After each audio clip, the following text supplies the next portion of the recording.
Na ako mamalengke. May uuwi na ako sa pamilya ko. Pusit, gata, orange. Ayan, sa halaga pong 400 pesos.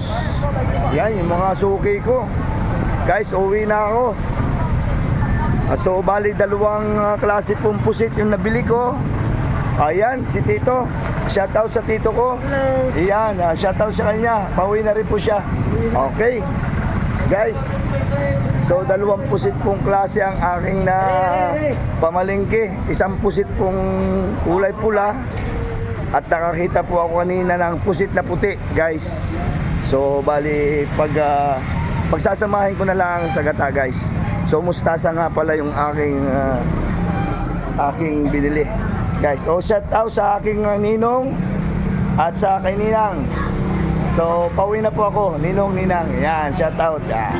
Okay? So, iuwi ko na. Oo, lalakad na. Kaya shout out. Sige po. Oo, yan. Ninong ko po yun, guys.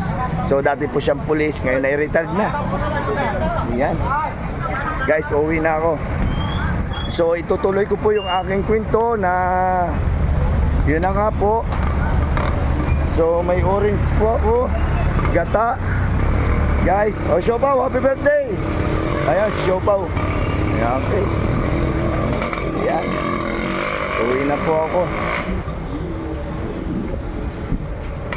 Okay, di tuwan-tuwa na naman ang aking mga anak at ang aking asawa dahil may uwi ako pagkain at pera.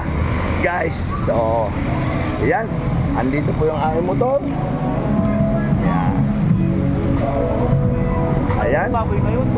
Tapos na po akong mamalengke at mag-drive at mag-tricycle, guys. So uuwi na sa pamilya na may pagkain. Okay? Ayan, sasabit ko muna dito, guys. Ayan, diyan ko po sinasabit ang ating mga pinamalengke, guys. So, yan, kakaunti pong yan pinamalengke, 400 pesos, guys. Ito naman ang pera ngayon. Napakaliit na talaga ang 400 pesos, guys. So, yan. Okay, guys. Back to home base. Okay.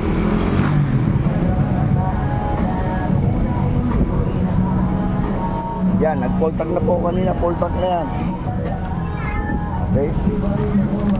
Okay, thank you for watching.